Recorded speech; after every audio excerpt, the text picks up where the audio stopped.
Hello, hello. What is up? Can you guys see me and hear me okay? StreamYard sucks per usual, but what's up? We are back with Candace Owens. We are. Hey, I see Cree in here, pizza. Candace works for this. Oh, okay. Kimmy Freaks in here. She's pretty unhinged. Debbie, okay. Oh, all right. Vanjie. I see. We feel some way. Is it good now? Are we back in focus? We should be good.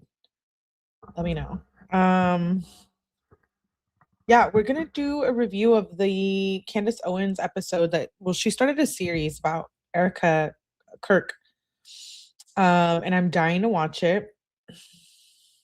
I have not watched this. I know some of you already have, but I'm really excited about it. I love Candace Owens. I know not everyone does, but she just started this series. This is episode 1. I think episode 2 is today. So I figured, yeah. Dude, I swear I turned the settings on. Yeah, no, you guys tell me what you guys think about this and what you guys think about Erica Kirk and Candace Owens. I'm curious. I'm really excited to watch this. So we will just watch and do commentary as well. So just be respectful, but let me pull it up on the screen. Let me make myself the right size. Okay. Shout out to you guys. We're just hanging out, having a good time. A charity organization that pulled in over $250 million last year, and the media is telling you that you have no right to. This is fair use and for educational purposes. I think Candace Owens is teaching us some things. I'm a fan of her. I know not everybody is. Yeah, I was praising Candace. My friend told me how unhinged she's been lately, and he told me she stuck up for Harvey. Yeah, I know. She did. Allegedly, Kimmy. I don't really know like the whole thing behind it, but I've been really into her stuff since the Marcone. That's when I really got into her. And then with this whole Charlie Kirk thing. So I don't really know. I haven't looked up too much that part about Harvey. Oh, I seen it. Really? I didn't finish my drink, by the way. It was yucky. But I have one in the freezer, so it's my Modelo. That should be good. Let's watch this. I'm really excited. Like I said, I have not watched it. To know or to ask any. And I'm not a fan of Erica Kirk. Thing about her. The argument being made is that her husband was murdered. Therefore, she has a right to assume the position. And despite the fact that Turning Point USA is a literal charity, and therefore it's not even have to pay tax on that $250 million plus or pay tax on the alleged future billions that it's due to rake in thanks to a deal with a man named Pierre. These talking heads are claiming that the public simply wanting to ensure the person who is running that organization is, I don't know, at a bare minimum, moderately honest about who she says she is. No, that inquiry makes you a monster. So I guess your job is to head to work 9 to 5, receive a flurry of unsolicited emails and text messages reminding you that Charlie Kirk, the innocent man that you watched be executed in broad daylight live, you're to be reminded that that was her Charlie. My Charlie needs your help. Here's how you can give us your 401k and house. The emails have been landing into your inbox at an alarming rate, saying things like that. There's virtually nothing that the feds are telling us about his murder that makes any objective sense. But if you're feeling weird about any of that, you're reminded constantly that she is a grieving widow. She's a grieving widow.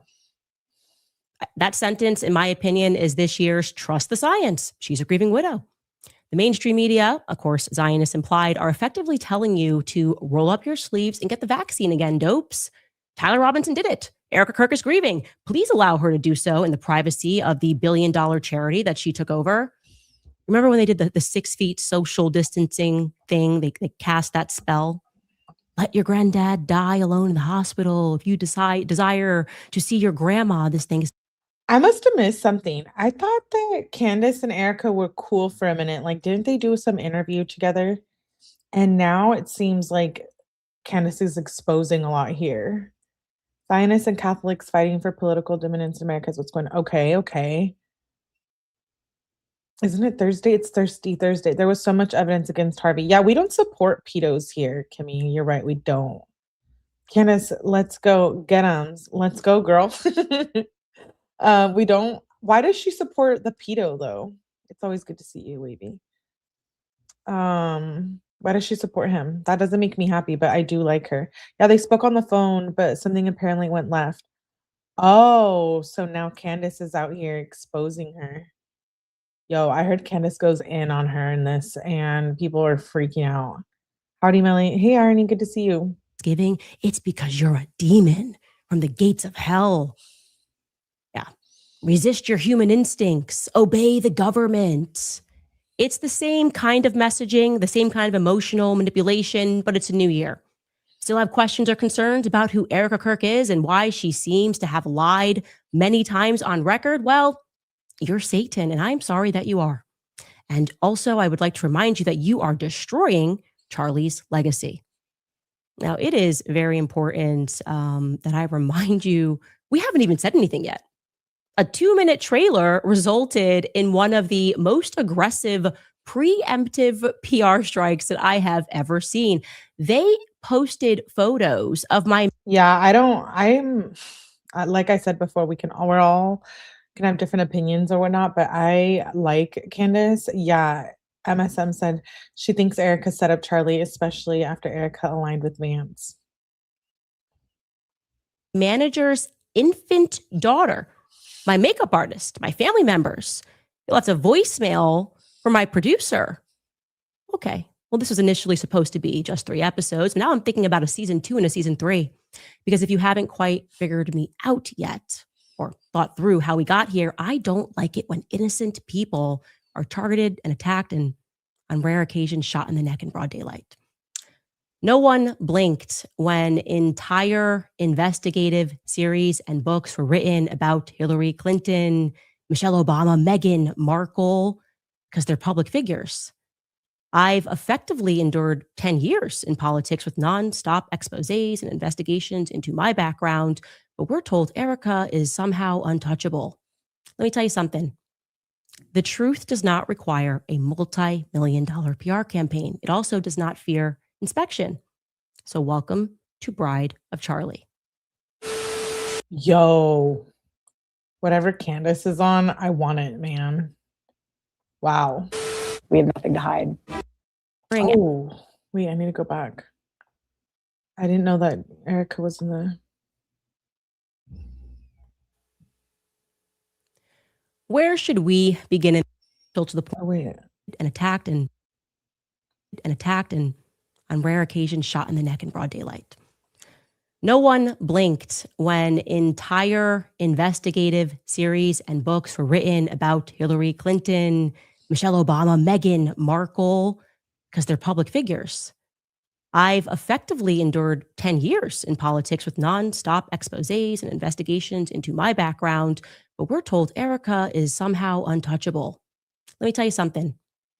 The truth does not require a multi-million-dollar PR campaign. It also does not fear inspection. So welcome to Bride of Charlie. We have nothing to hide.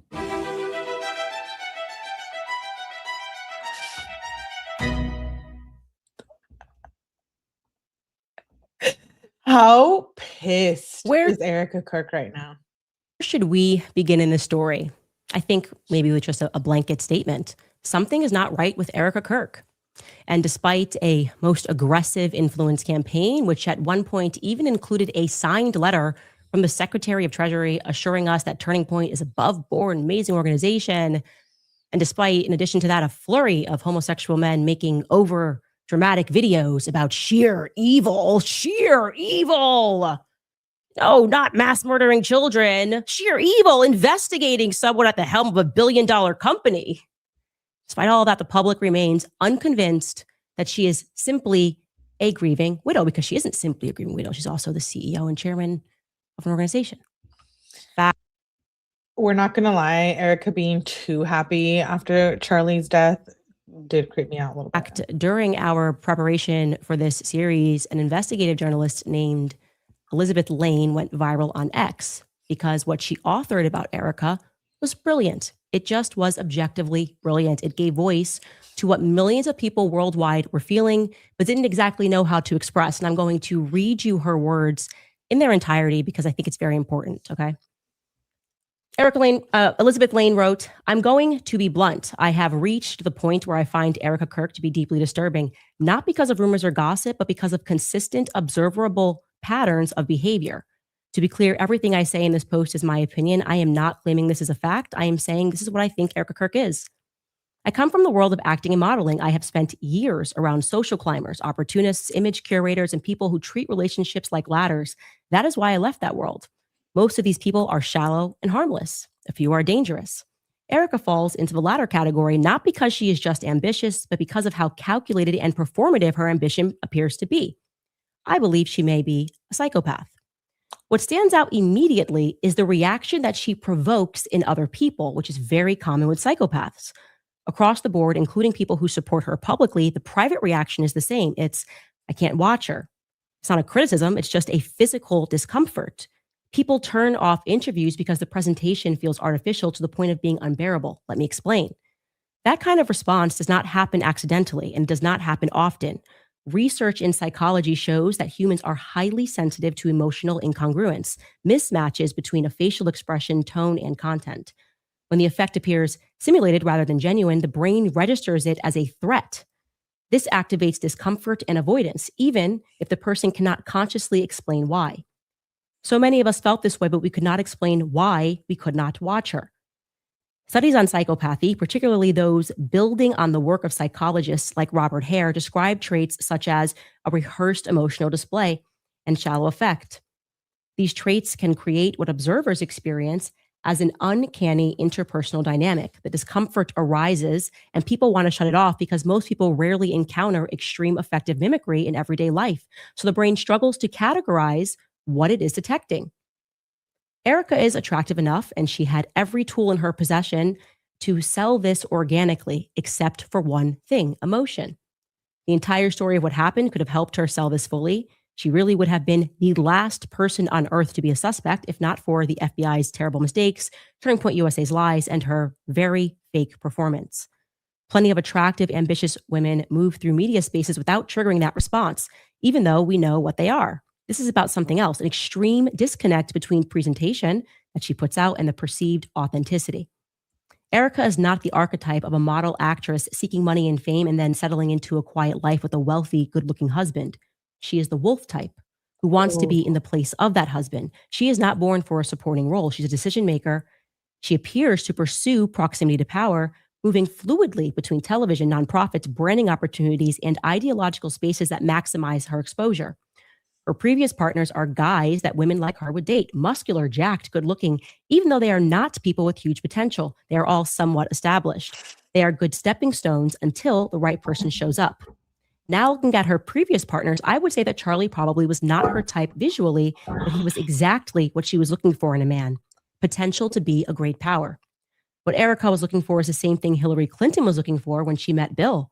She recognized that Bill Clinton was her ticket to power, the power that she could control, and she was right. She realized that she could create a great brand out of him and herself, and they still are a brand, the Clintons. No one in this world can say that those two love each other. They are a brand that works. That's why she's sticking around despite Epstein and Lewinsky. Also, if you think Bill is the decision maker there, you must have never been in close proximity to the Clintons. She moves the game. She is the decision maker. Erica saw a brand with Charlie. She also saw that Charlie could one day become president of the United States if he wanted to. Charlie had the ear of the most powerful segment of any society, students. He was going to be a very important player in politics, and she was not missing that ride. What is striking is how completely her public identity reshapes itself after that relationship begins. The aesthetic, the tone, the values, the presentation all change. Overnight, the persona shifts into the role that best suits Charlie's world: devoted Christian, modest, a supportive housewife. That kind of rapid adaptation is quite impressive for a usual person, but not for a psychopath because they do it all the time. In my head, the story goes like this. For a moment, it works. She becomes the wife of a rising political figure with access to donors, institutions, and national platforms. At that point, the ceiling isn't social media influence, it's empire building, foundations, global reach, a legacy, a brand, the Kirks. It's obvious that Charlie listens to her, whether it's about donors or the trajectory of Turning Point USA. The most influential figure in any mentally healthy man's life is going to be his wife. She's going to be the biggest influence, and that is just how it is. That is why you need to pick your partner wisely. And everything was going well until Charlie began making decisions based on conscience rather than expansion and money. He turns down money. He refuses to play dirty politics. I am assuming someone like Erica, who married into this because she had a vision for this brand, would not be very happy about that. The life she appears to have signed up for, the power couple, expanding influence, historical relevance, was collapsing into something else entirely. Domesticity, housewife, kids, and now Charlie refusing to accept the money that can make him a global power. A supporting role instead of center stage is not her thing. Her husband died a few days ago, and she walks onto the stage as if she was born there. It comes naturally to her. She knows it and she wants it. Just days after her husband's death. This post is actually very creepily true. Hey, Adrian, good to see you. Candace has gone deep state. Yeah, I know. She was already laying out ambitious plans for the company over Zoom. It's obvious she was always deeply involved in the business and knew exactly where to pick up when her turn came. What people struggle to watch, what makes the screen unbearable, is not grief. It's the absence of emotional continuity. Performances can be learned. Trust me, as a former actress, I can speak to that. But emotion cannot be improvised or mimicked if you've never experienced it. That's why I think we are dealing with a psychopath who has never really experienced these emotions and does not know how to play them. And audiences feel it instantly. It's fake. Again, this is just my opinion. It's a good place to start. It is a good place to start because there are a lot of things that Elizabeth said there that I think I am going to be able to prove, adapting her personality to suit the people that she meets, the lies that she tells. I've done a lot of work here. Yo, I sometimes worry about Candace and her safety. Like, I know tons of people want her dead from the political world. Speaking to ex-boyfriends, speaking to old classmates, I really wanted to get a sense of who Erica was. And also, in a word, yes, I concur. There is something about her. I don't know any single personality in the media or politics that has had the same effect that Erica has had on people worldwide. She's a rare bird, okay? She has actually managed to unify the left and the right on a single perspective. Think about that, how amazing that is. Say what you will about Hillary Clinton, but she had a true following on the left, right? It was a bloody match back in 2016. Now, beyond Erica, what Elizabeth is diving into here is psychology, right? She's guessing and she's speaking about psychology, a social science that was created, to be very clear, by German mystical Jews, right? They believed in mystical Judaism. They were practicing the occult. Now, if you are a regular viewer of this show, you know that I have sort of obsessed myself with this history over the past 2 years, the books that we read in book club, all about the very dark history of modern psychology and its direct relationship to child abuse, trauma-based mind control. That's what the book, The Assault on Truth, lays out. This person wasn't just an author that was guessing when he wrote this book. He was in control of the Sigmund Freud archives and lost his entire career.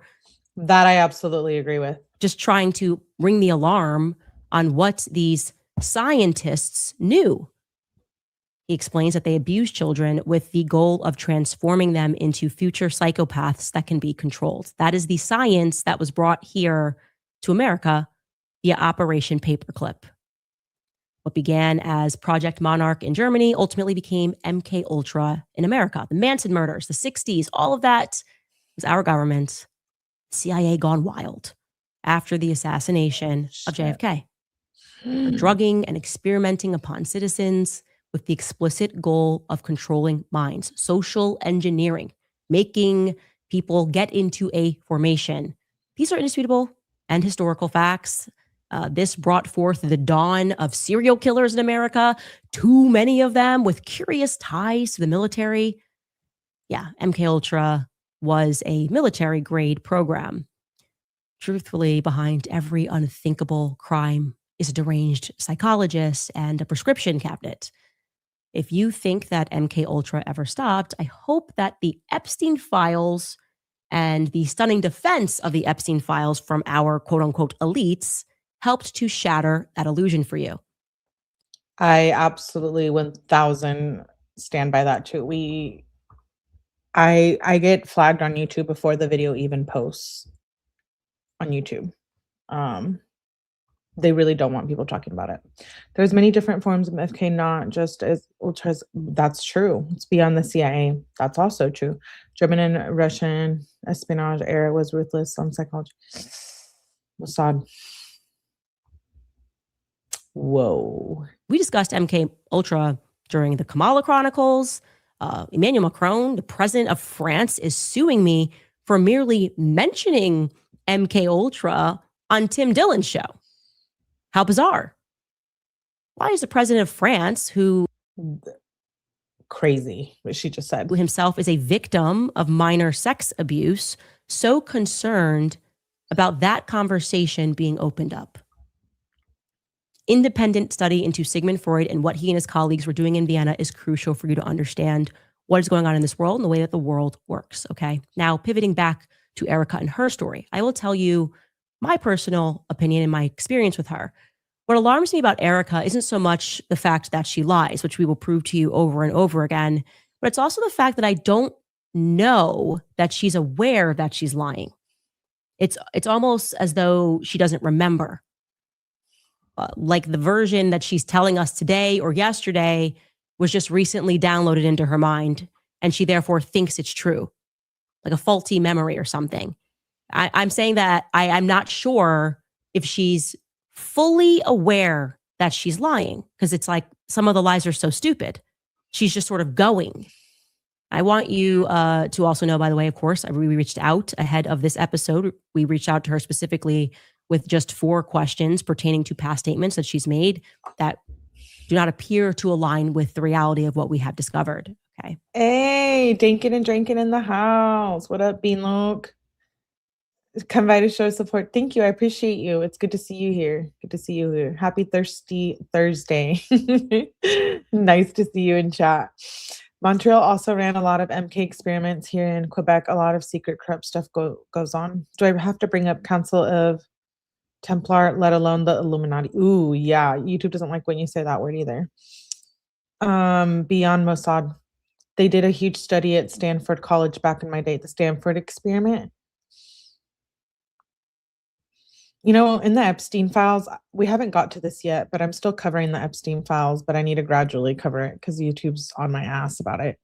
But we're still covering them. But there is a huge document about Epstein in Harvard and one of the programs there. It's pretty wild. We'll probably read it for sure. For example, here's just one example. We are told that Erica France-𝗍 was raised by a strong, independent, entrepreneurial single mother who taught her how to be a good Christian, a devout Catholic mother. Lori France-𝗍, right? As an aside, that this Catholic mom, who am I to judge Catholics, but she's been married 4 times that I can see. We'll talk about that more down the line. Wait, is she talking about Erica's mom? Fine.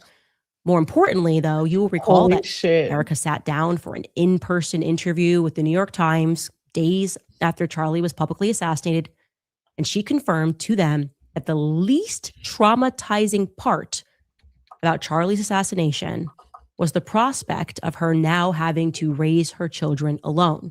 She wasn't traumatized by that idea because she had seen the example set for her by her mother growing up. As People magazine later echoed, quote, Erica Kirk has learned a lot from her mother, Lori France-𝗍. After welcoming her daughter in November of 1988, France-𝗍 divorced Erica's father, Kent France-𝗍, and raised her as a single mother in Scottsdale, Arizona. Lori spent nearly 2 decades working for General Electric before founding multiple companies in the network security industry, according to her LinkedIn. So you can see they're seeding the public with the idea that you can raise kids and be a single mom and also be a CEO and boss babe. Okay. The only problem is that it's just not true. Erica was not raised by a single mother, like at all. Erica's father, Kent France-𝗍, by the way, he's Kenneth France-𝗍, but he goes by Kent, was always in her life. So much so that for entire years of her childhood, Kent was actually a stay-at-home dad. So almost the exact opposite thing was true at one point. Now, you don't have to take my word for it. You can actually take Erica's. Take a listen. Hold on. I do not want to knock the stay-at-home dads. I do not. There are some who had to temporarily have to switch that role. That happened to my parents a long time ago. Granted, again, they got a divorce, so that probably falls into your bucket. But I am an anthropologist. But my dad was a stay-at-home dad for a few years. And I got to say, it was really sweet and really special. I was 4, but that was... Of course, it's not an indictment of the morality. Of no, the, but if you're saying from the it's a- get-go, it's a- I want to be a stay-at-home... it is a imbalance. Dad. It's an imbalance of nature. So stay-at-home dad for a couple of years. She remembers it. So I would assume started at 4 for a couple of years. People don't typically remember being 1 and 2. And now he wasn't in her life. Now, to be clear, Erica was 10 years old when her parents divorced in 1998. So her father was very much a part of her early childhood, and he did not stop being involved in her teenage years either. I've spoken with classmates, past boyfriends, and people are generally bewildered as to why Erica is now publicly representing as though she does not have a relationship with Kent, the man that she claims is her father, at least. Or also something she fails to mention is that even if you removed Kent, Erica was raised with her stepfather in her home, a man named 𝗟𝗟𝗏𝗏𝗍𝗏. In her high school yearbook, actually, Kent is included, her father, biological father, in a collage. And so are his parents, her Not the yearbook. grandparents, Carl and Elaine. So we can reasonably assume that her father was in her life. We can also assume from that photo that Erica was exceedingly close to her stepfather too. You can bring that back up and I'll show that. But he's featured there too. You've got Larry in the photo because he has been a fixture in her life since before her parents' divorce was ever finalized, because both he and his son are also in the collage. I confirmed with classmates Larry and Lori were together since Erica's elementary school days. In other words, Erica... I have a question as we're watching this episode of Candace. People are saying that Erica could be 𝗠𝗲𝗹𝗆𝗆 Ramsey. Do you see that or no? Because she is in the Epstein files. The missing 𝗠𝗲𝗹𝗆𝗆 Ramsey is in the Epstein files.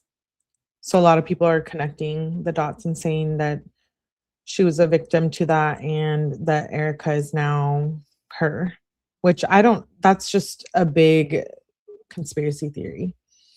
Her parents had ties to the military, both American and Russian military, right? Pizza. I've seen that conspiracy. Yeah, I've seen it all over X. Grew up in a situation that is now termed as a bonus dad. Both her biological father and her stepfather figure were present and all living in and around the Scottsdale area. So why this little public misrepresentation? I would be super offended if I was a stay-at-home dad and then suddenly you've got someone saying, I was all alone. My mom did it all by herself. Now, you will see throughout this investigation that there are a lot of little wrinkles like this in Erica's story. The question is, what broader purpose do they serve? Because I thought about that, and I remember reading in 𝗟𝗍𝗆 Poussard's book, Becoming Brigitte, that it is actually an intentional strategy of deception, a strategy used by the media in creating and curating a legend about, in this case, he was talking about Brigitte, how the press would intentionally make minor edits or overlook certain dates, small adjustments rather, made over a long period of time, a date wrong here, an age miscalculation there, just ever so slightly, because minor tweaks over a long period of time aren't noticeable, even though they ultimately amount to a big lie. This is exactly what I have found to be immediately frustrating about examining Erica's life. Minor tweaks that almost look like they could be mistakes. You go, but really? Do people make these kinds of mistakes? Let's start with her birthday. Okay, I'll give you another example here. Oh, shit. Erica 𝗠𝗏𝗏𝗏, we are told, was born on November 20th, 1988 in Cincinnati, Ohio.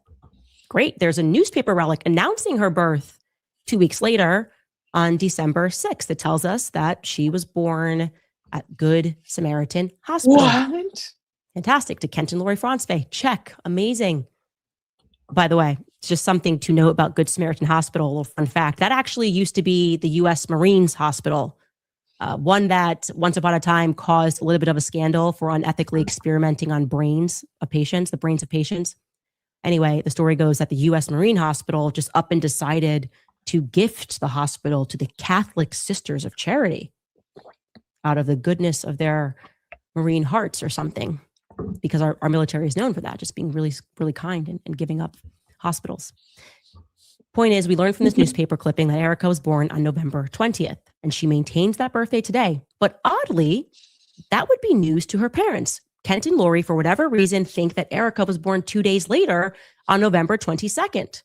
We know this because of their divorce filings, which took place in 1998. On that divorce initial filing, Lori, who filed, lists Erica as having been born on November 22nd, multiple times. Now, in case you're thinking, well, maybe this was a mistake, you should know that the Not a mistake. filing done by her mother, Lori, only has 4 statements of fact. It's effectively a one-pager. One of the facts is that Kent and Lori were married on November 20th, 1995 in Marblehead, Massachusetts. So they decided to get married on Erica's, what would have been Erica's 7th birthday. Okay, that's strange. I mean, at least the birthday she says she has, but this document is saying, no, she's born 2 days later. So I guess it wasn't her 7th birthday. Attached to this document, which was filed on July 20th, 1998, is another document that I can only assume was scanned in with an intention to further confuse people. It's a separation agreement, which is not notarized. It's not dated. So it's almost not relevant. And it completely edits the date of the marriage between Kent and Lori from November 20th, 1995 down to November 7th, 1982. What? A casual 13 years and 13 days wiped out. Okay. Like I said, you can just ignore that because I think that document was just put in there to confuse people. Take it from me. I'm a notary, one in the state of New York, although my license is expired. You can't just skip over a notary portion of a document and just be fine with that. In fact, we decided to dig through Ohio law and other publicly available divorce documents to see what they look like, and they are legitimate. And here's a side-by-side so you can see on the right is what is scanned into their file with totally different dates. And on the left, you can see that that's what it should look like. You get it notarized, okay? But it's going to get even more absurd when we examine the divorce decree. So for the uninitiated, the first document's just the filing. I, Lori, am pursuing a divorce, and here are the facts. And now what comes after that is the decree. We're playing the video. Hey, Hossein. Here's the thing. She had a private meeting with Kirk and then went silent for a while. This is information they want to be released. If Candace knew too much, she wouldn't be breathing, to be honest. Oh, okay. Controlled ops.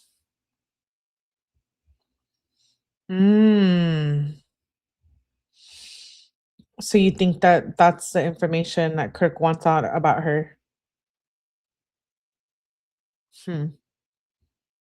13 years, 17 days, 4 equals 8. 13 years is exactly, yeah. Or the final judgment, okay? Now, I do want to note that this was the fastest divorce in the history of divorce because she filed on July 20th, 1998. And then we have a decree on November 10th of the same year. So this is like 3 months later. Once again, the marriage date is listed, the initial marriage date between Kent and Lori, as November 20th, 1995 in Marblehead, Massachusetts. But oddly, you can see that somebody just went in and tried to edit that date by hand afterward, adjusting the wedding date down this time to 1985, not 1982, hoping, I guess, that no one would catch that. I guess the unnotarized 1982 that we saw in the initial filing was too difficult. It would have been too obvious. So this time they're attempting to do it by hand and edit the date of marriage back just 10 years, not 13 years. What? This is not subtle. It is not normal, and it bothers me greatly. Take it from someone who is chronically being sued. That is not how modifications work on court documents. You can't just use a pen and write something on a divorce decree. You just can't do that. People have to initial, you got to date, you got to see who saw it. This is crazy to me. My suspicion, and again, this is just a general suspicion, is that this was done after the fact. Maybe someone had a friend down at the county clerk who was responsible for scanning those docs into the system. And they just kind of did that. Because that's not real life. That's just not real life. And once again, that has another casually added separation agreement, which is still not notarized, with an entirely different date of marriage. And the crazy part is that the separation agreement, in that separation agreement, 𝗠𝗲𝗹𝗆𝗆 is waiving his rights to an attorney with no notary present. He just agrees that Lori's lawyer can represent him on everything. So what are we to discern from this? We are at 4 different plausible marriage dates between Kent and Lori 𝗠𝗲𝗆 across 2 documents. I should also add that I could not find a single trace of their alleged marriage in Marblehead, Massachusetts. Doesn't mean that it doesn't exist, but I couldn't find it across any date. And Marblehead, I would like to know, is certainly an interesting town to pick because it's the recognized birthplace of the Marine Corps. We're going to keep hearing the Marines coming up throughout this entire story. We're just laying the groundwork here. Now, I should note, to be responsible here, that there are divorce-related documents that are available in Ohio online that we simply are not allowed to have access to. Like, people have privacy. That makes sense.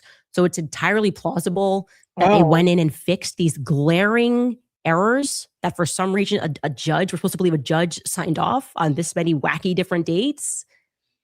But the point here is just to demonstrate to you how even the most mundane facts about Erica's life are frustrating to verify. And that's just an appetizer, my friends. Because then we received a very interesting email from Sweden. Yeah, my Sweden fans, what's up? What's up, Sweden? And Candace gets wild tips and shit. It led me to even more questions about Erica's paternity. We are going to be right back after a break. I don't see it. I don't see why Charlie was with Erica. Like, let's talk about how Charlie wanted to divorce her. Yeah, I bet Charlie wanted to divorce her and how she was his handler. I agree with that, Pizza. I don't see what Charlie saw in her, to be honest. All right, you guys, some good news. Kickoff.com/Candace. Okay, so we obviously cannot go so far as to suggest that Lori, Loretta, Abbess, Stanley, Wallstad, 𝗠𝗏𝗆 was openly committing fraud. We can't say that. What we can confirm to you, however, is that if she was doing that, breaking the law and committing fraud. I think Charlie knew things, and I think Charlie wasn't down to play these dirty games. And I think that's what got him shot in the neck. Erica scammed him. Yeah, I don't like her. I get really bad vibes from her spiritually, if you know what I mean. I see it, but what did family find out about her? It was probably an arrangement. Absolutely. She has too many ties. There's too many things for it to be the whole story of how they met was, yeah. Just even watching their videos and stuff like on YouTube, it gives very not genuine, not real.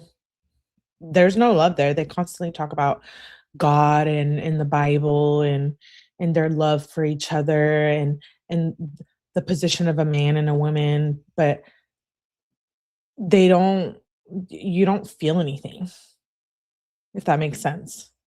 It's really creepy. Yeah, I think Charlie knew too much. Imagine you're married to someone like Erica and then you're friends with someone like Candace. Something that Lori's family is kind of historically known for. They kind of arrived into this country doing just that. You see, Lori 𝗠𝗏𝗆𝗆, like I said, was born Loretta Abbess. She was named after her Syrian grandmother, Loretta Abbess. I want to sear into your mind right now that the Abbess family history is steeped in and there's like I don't know if Candace did it, but if she did, we'll have to cover that video. The whole lesbian thing.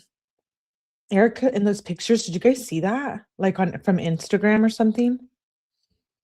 She was like in a relation. Not that there's anything wrong with that, but it just shows, if it's true, what a liar she is. They say the next Jesus like person is, yeah. I heard arrangement also. If you've seen her pics from 5 years ago, I believe it. Deep in gambling I and believe it. casinos. All about gambling and casinos specifically. As we go along in this series, the history and the present of gambling casinos is going to become increasingly relevant. So let's bring in the OG Loretta Abbas, Erica's great-grandmother who died in 1990, who was just constantly being arrested for running illegal slot machines. Okay, she came over from Syria and she got to work bringing filth and fraud in Pennsylvania. You check out this article from 1941 where she testifies that she ran numbers. It says Loretta Abbas of Washington, Thomas Roberts, whatever, testified that they engaged in the numbers business and had been arrested on numerous occasions. They explained their role in the numbers lottery without giving any direct testimony against the defendants. Okay, here's another one. We could keep going, but here's another article from 1944 where she pleads guilty to a lottery charge. Was before the Not her pulling the receipts from 1944. court. She wasn't lying. She's always arrested on a lottery charge. The state police had a That's search bad. warrant, and when they entered her house, they found a quantity of number slips. She was sentenced to pay the cost and $200 or 5 months in the county jail.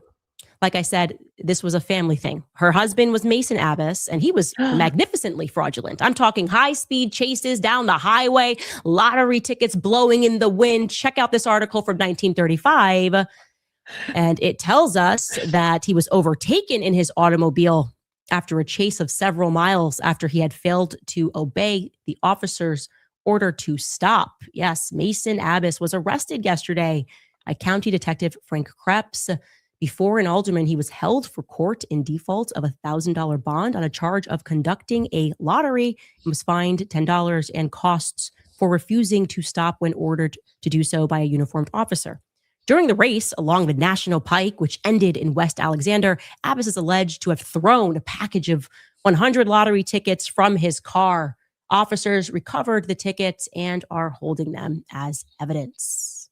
Yes, lottery, gambling, slot machines. Again, sear that into your mind. Not just on Erica's maternal side of the family, not just the Abbas side, but also the Swedish side, the Fransve side. The Swedish side of the family, I will be clear, there's a notable difference. It seems like they've been involved legally. 𝗠𝗲𝗆𝗆 Fransve is Erica's paternal grandfather. Okay, he participated extensively in horse racing. More crucially, though, he was an executive at the American Banknote Company in Illinois. This is the company that was responsible for printing lottery tickets. It's a big contract, a big deal. Here he is in a newspaper in 1974 doing just that. It reads, printing began this week on the first Illinois state lottery tickets. Up to 10,000 agents. It tells us at the bottom there that Kent Fransve of the American Banknote Company, the printer, examines the first tickets of the initial press run. Let's stick with Grandpa 𝗠𝗆𝗆 Fransve for a little bit because he is, by all accounts, obviously Swedish. Erica herself is therefore Syrian Lebanese on her mother's side and Swedish on her father's side. So something which struck me as immediately odd about Erica is just how deeply she identifies as Swedish, despite her public insistence that she was raised by a quote unquote single mother. Think about that just from a social perspective. If Erica was indeed raised by a single mother, wouldn't you expect her to identify more deeply with those Lebanese Syrian roots, right? You might even understand it if she resented her Swedish roots. Like, my dad didn't do anything, and so I'm not even doing anything with the Swedes. I don't even like being Swedish. To the contrary, Erica feels so deeply attached to her Scandinavian roots that in 2019, she moved to begin the process of obtaining her dual citizenship. She posted this herself, where she is, dual citizenship commenced. Okay. Maybe you're thinking logically, well, she loves her grandpa. I had a fantastic grandpa. I get that. I should mention she comes from a very long line of the Swedish Freemasons. She definitively was close to her grandfather. We know this because she posts about him many, many times over the years, referring to him affectionately as her morfar. Saw this over and over again. You just see posts of him on how much she loves him. She even mentioned her grandmother there. That's his wife, Elaine. And she says she is my angel in heaven, but I usually call her Mormor. So that's her 𝗲𝗲 and her 𝗲𝗲. Show you another post, just her grandfather, where she's going to talk about reflecting upon losing him in 2016. She's posting this, and she again is going to address him as She like really went into Erica's back. her 𝗲𝗲. This appears to be another wrinkle. You see, I received a flurry of emails. I'm worried Erica's going to try to kill Candace. From our fans in Sweden about this particular post, and they did not like this post. And what they told me about it, they didn't like about it, made me reconsider things. Now I'm paraphrasing, but they said, Candace, Erica is referring to her grandfather as her 𝗲𝗲. I was like, okay. So I looked it up. It means grandfather in Swedish. Like maybe she doesn't, but it's cute. Okay. Maybe she's not fluent, but she's cute. And then they explained it to me a little further. They said, no, Candace, the Swedish language is quite literal here. 𝗲𝗲 quite literally translates into mother's father, 𝗲𝗲. And 𝗲𝗲 quite literally translates into father's father. We have different words for these things. These have entirely different meanings. You would never call your father's mother your 𝗲𝗲. You would never call, and that's what she's doing. She's calling him her 𝗲𝗲. That is Erica's 𝗲𝗲. If Kent is her father, her father's father is her 𝗲𝗲. She said, a woman emailed this, she said, no Swedish grandfather would ever allow you to refer to him as 𝗲𝗲 if he was not actually your 𝗲𝗲, okay? If he was your 𝗲𝗲, he'd say, very cute, I'm your 𝗲𝗲, let's get that straight. This would be something akin to being someone's grandfather and allowing them to call you uncle. It's just wrong. It's just wrong. Words have meaning. So why is her very Swedish grandfather, so Swedish, this line of Freemasons, Masons Swedish, allowing Erica to call him my mother's father? Lori's father? No, that's not Lori's father. What's going on here? This is an incredibly interesting wrinkle, which brings us to a point where we should introduce you to the family tree so you can just kind of see what's going on here, because this 𝗲𝗲 scandal troubles me deeply. What? Is Erica lying? Is she mistaking? Is she making a mistake at all? Or is she accidentally actually trying to tell us the truth? Let's take a look at some other interesting tidbits. On March 21st of 2019, Erica visits with Charlie. She's in Jerusalem with Charlie, what is known as Zion's Gate in Jerusalem. She posts a picture with a pretty curious caption. It reads in part, meet Darla, a Romanian Jew that now calls Israel home. She was sitting by my family's dedication sign for restoring the Zion Gate in Jerusalem. Oh, what? Why is Erica describing the Zion's Gate as her family's dedication? Speaking of which, why does her one-time roommate, Nicole Rothstein, allege that half of... Wait, Rothstein as in... Oh, I'm thinking Rothschild from the Epstein files.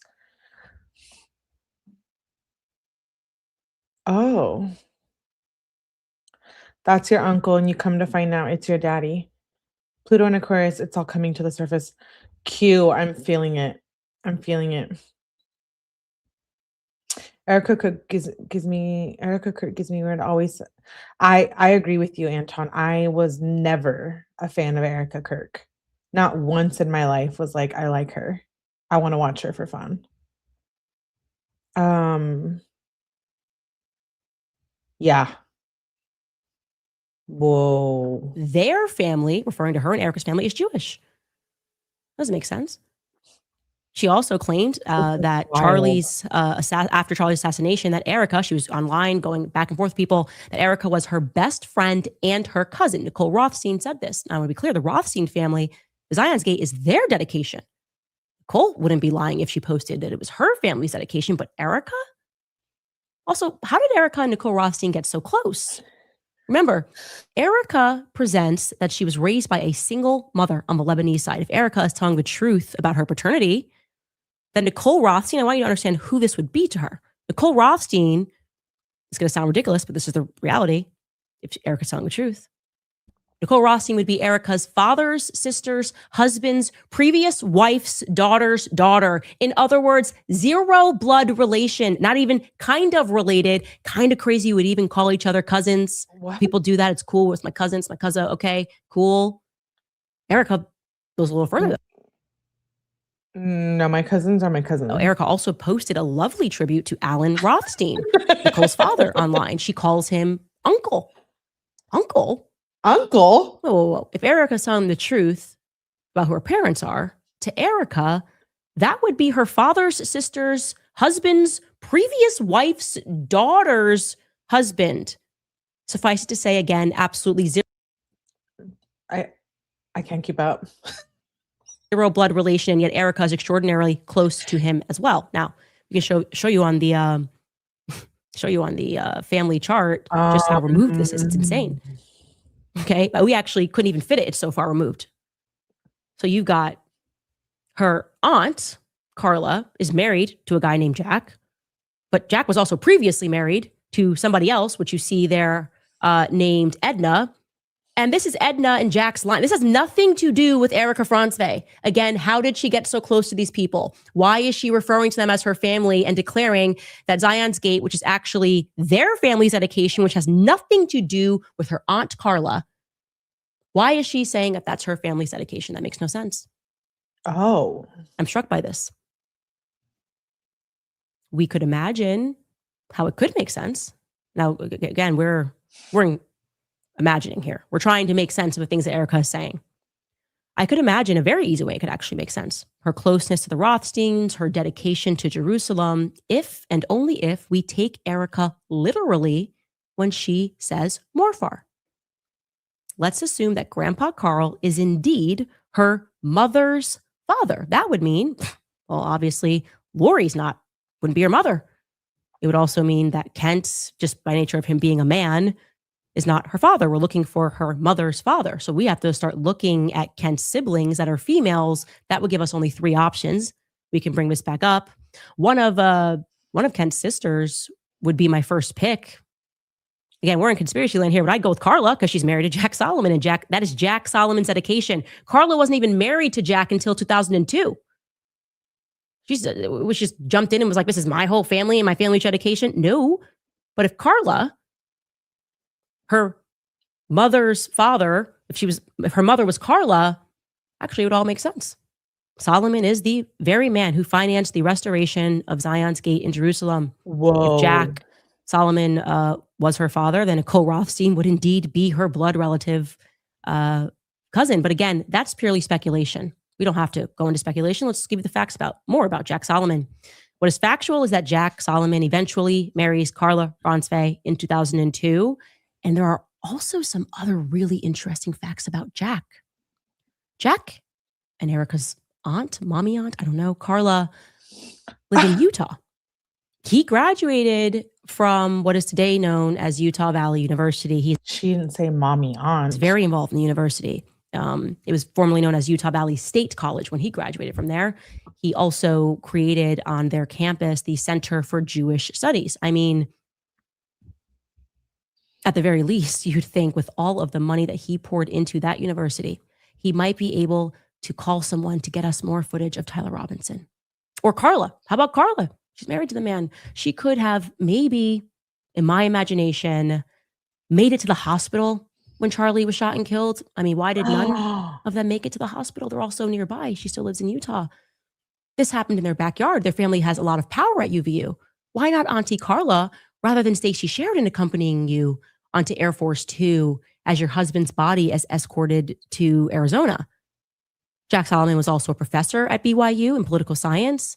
He's the former director of the university's Jerusalem Center. He also served on the Center for Jewish Studies on the board at UVU. Whoa. Zion's Gate, like I said, is his dedication. And if you're wondering how Jack got so rich, it's because back in 1968, Jack and his business partner, a man named Norman Vance, began a company called Advanced Patent Technology. That company would go on to manufacture slot machines. You got it. Slot machines. It's just amazing. It's like everyone is involved in gambling. Per his bio, in 1974, Jack gathered more than $5 million to purchase United Coin, the manufacturer of slot machines and the holder of a profitable Southern Nevada slot machine routes. In 1979, they announced plans for the Colorado Bell Hotel and Casino in Lachlan, Nevada, the first of a series of hotels to be built in the Las Vegas area. They had a lot of power in that area. Where were they? I don't know. It's an interesting connection. I am marking that for all of the YouTubers who are interested in investigation. The gambling thing keeps coming up. And I guess, as me and Charlie used to say, she's saying all YouTubers hop on it. The rest is future. We'll be right back after a quick break. And below. All right, now for some fun, because remember when they were freaking out about me discussing time travel, me discussing specifically Project Looking Glass, the CIA thing that actually happened. They allegedly stole Sumerian technology to peer into the future. Well, you have to imagine my surprise when I began looking into Erica's early years. For some reason, I was under the impression, maybe you were too, but Erica moved to Arizona after her parents' divorce. So that would put her in Arizona after 1998.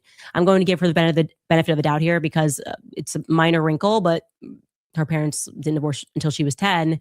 But it's totally possible, like when you're a kid and your parents are separating many times before they get divorced, that you associate a divorce with a separation. Anyway, here's the true timeline. Erica was in Cincinnati, Ohio for daycare in 1992. She attended a place called Walnut Corner Children's Center in Cincinnati, Ohio, located inside of a massive corporate building. Oddly, the filing for that daycare doesn't have a floor number, but I can show you this photo of her at daycare.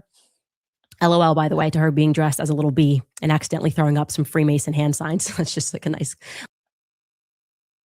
She has her baby pictures from daycare. Nice ad. She looks adorable. Thereafter, she moves to Arizona and she attends a school that they have virtually tried to wipe from public existence. Now, it's very difficult to explain this unless you're in the weeds, but there is another school by the same name that goes on for a little bit longer. But this particular school came to fruition when a man named John T. Goley incorporated Educational Alternatives up in Minnesota. It was called Educational Alternatives Incorporated. Now, John T. Goley was a big guy. He had formerly helped launch Roundup Monsanto, just a little bit of government poisoning you, giving you a bunch of cancer. This time, though, he was pioneering charter schools in America. He teamed up with the Walton family, the Bush family. Yeah, everybody involved in this school that Erica's going to attend. It's interesting. I don't know. Don't you want to go to school where the Bushes, the Waltons, and Monsanto is getting together a school? I don't know. Want to send your kids? Anyways, John T. Goley and Jeb Bush went on to Good Morning America to announce the project. The schools would come to be known as Tesseract schools, named after the children's book, A Wrinkle in Time, a story about time travel. The protagonists of that book fly through space and time using a Tesseract to rescue their family from evil forces. It's a battle between good and evil using time travel. And it's about to get even more fun because when these powerful families decided to start the Tesseract School in Arizona, they began with a small school in Paradise Valley first. It is that specific school that Erica attended that is virtually impossible to come by many documents regarding. They needed a space for the school, and they decided they were going to rent the building that was owned by a Jewish school. Forgive my terrible Hebrew, but the school, I kid you not, was called Gan Yaladim Looking Glass School. It's like, I just love this so much. So Tesseract was put into a looking glass. I just think it's fantastic. I just imagine they thought I was like dropping some clues. I was like, why are they all freaking out about this episode about Project Looking Glass? They probably thought I had already known that she went to this looking glass school, this little elite looking glass school down in Arizona. By the way, Tesseract, the school itself, is exceedingly Jewish in terms of the administration. It was run by Jewish executive directors. The teachers are all Jewish. Obviously, you know me, I'm nosy. I tracked down the yearbooks. I mean, I was working really hard while I was off. And I can show you that Erica was at school. I don't have every year yet, but I do have some years, 1995 to 1996 in first grade. 1996 to 1997 in second grade, and Whoa. 1997 to 1998, which Wait, Erica looks like a boy there. is her in third grade. I got to tell you, I am so glad that I found this Tesseract. I didn't get to time travel with it. I don't think I did. You think they saw me in the looking glass? How panicked were they when I said looking glass? Whoa, no, she's talking about Project Looking Glass. That's crazy. Meanwhile, they're down in Arizona, like naming their schools Project Looking Glass, like Looking Glass Tesseract. Put them in the school. I just love that. It was like an accidental troll. But what is very exciting about finding her at this school is that it unlocked a lot of important things that needed to be known I'm about tripping Erica's out. life and her connections. I mean, wow. Speaking to people who went to that school, the one in Paradise Valley, to be very clear, there's other Tesseracts. It got shut down. The one I'm talking about got shut down in the year 2000. What? And then other schools, because they had other schools, kept going. They changed ownership. But this one was there for a very small amount of time. I'm looking at the yearbooks, and there are some interesting players involved in this school that kind of went down for fraud, just robbing the piggy bank. It's like a recurring theme. We're going to stop here, though, for today, because that's a lot. I've given you a lot today to digest, and we should probably get to comments. It's just a lot, guys. There's a lot going on with that Tesseract school. We'll be back after a short break. Whoa. /Candace. The more far scandal. I see you guys in the chat. Why is it so fun? Wow.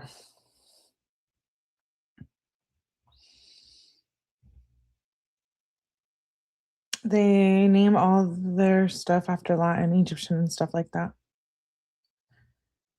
I know she did episode 2 today, so Jesuit school.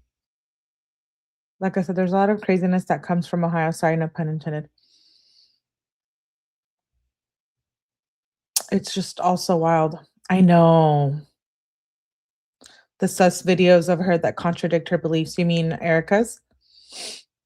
Candace does amazing. She's amazing. She does a really good job. And she's one of the top creators on YouTube. So shout out to her. I don't know that I'm going to cover like the whole series on here. I just kind of wanted to get into it. Of course, you can always watch it on her channel. But I'm kind of invested in the Corey Richards trial as well, and we need to get caught up. So I don't know if you guys are down for like a marathon, or do you not care about that trial? Let me know. Just sneeze. I just been sneezing a lot lately. Candace mentioned a few things that are worthy probably of deep diving. No worries. I know there's crazy people there in Ohio. I gotta admit, especially the new breed of... You're not lying. Candace was hitting Erica with haymakers. I bet Erica's pissed. I don't know, man. She's creepy. Oh, yeah.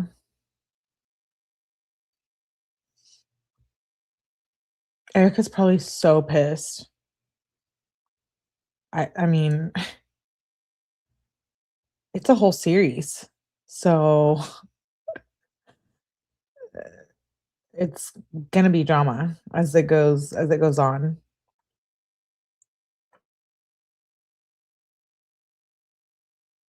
Sorry, I had to sneeze.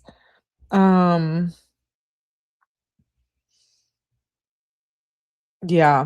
I don't know. I don't know that we'll cover it all here, but it's definitely worth watching. Episode 2 is I think it's live right now, so we should probably go watch. Shout out to you guys for hanging out.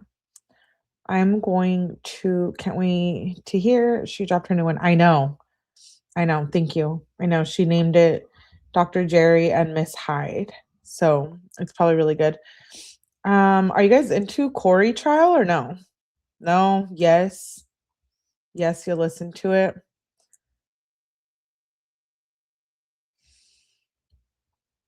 Yep. Wait, are you saying yep to her episode or yes, you're into the trial? Yeah, let's do it. Yeah, we just have to get caught up. We have to get caught up on day 2, 3, or I think it's day 2, and then day 3 got cut short. So there's like nothing there. And then day 4. Sure, yes. Okay, then I'm gonna set it up for tonight. Meh on the trial. I'm not like super, super into it, but I'm into it enough where I think I do want to replay. I haven't watched any since yours. Me either, Austin. I haven't watched any. So I was thinking maybe we can just do that, like hang out. I think it's good though. I could do with or without on that one. You know, I'm kind of feeling the same. Like I was really into it on the first day, and then I was just like, I know a lot of people are invested in it though. I'm just waiting patiently for 𝗠𝗲𝗺𝗀𝗃. I'm gonna stream that one live. I don't care if no one wants to see it. I'm streaming it by myself. I'm so ready for 𝗠𝗃𝗺𝗃. I've been waiting and waiting and waiting and waiting. Yeah, let's do it. Okay, when is that one? April. We still have a while to go. We do. Okay, I'll see. I'll see what I do next.